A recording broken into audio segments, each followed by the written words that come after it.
क्या आपने कभी हवा में अजीब सी सहरन महसूस की है?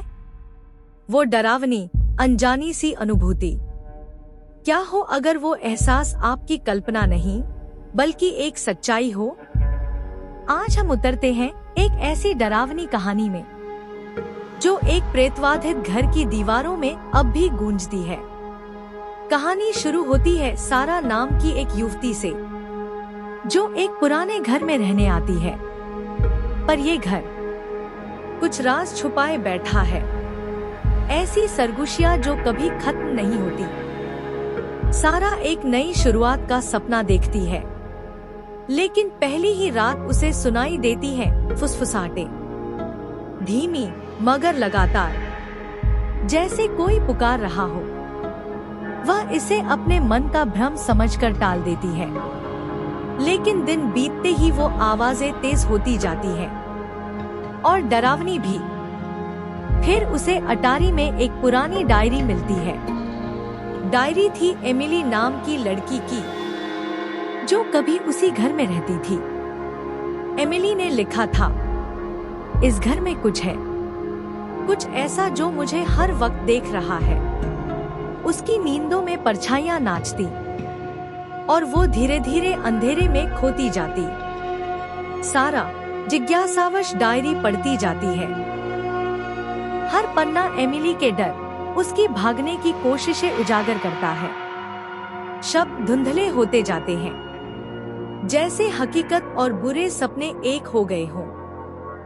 अब सारा समझ जाती है, वो अकेली नहीं है। वो भी एमिली की कहानी का हिस्सा बन चुकी है।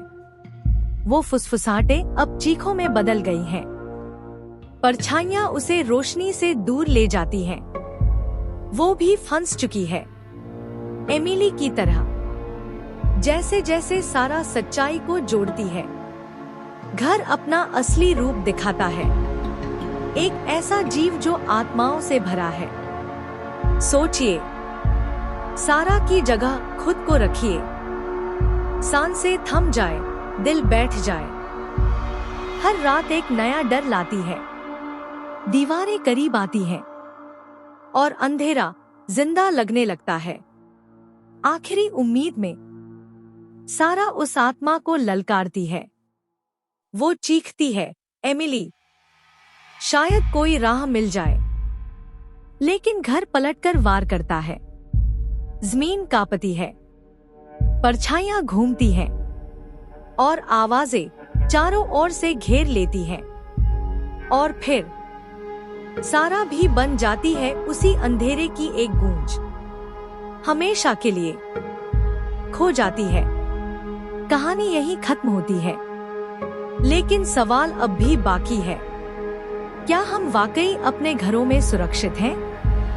याद रखना, कभी कभी सबसे डरावनी जगहें बस खाली कमरे नहीं होते। अगर आपको ये कहानी डरा गई हो, तो यकीन मानिए, अगली और भी खौफनाक होगी।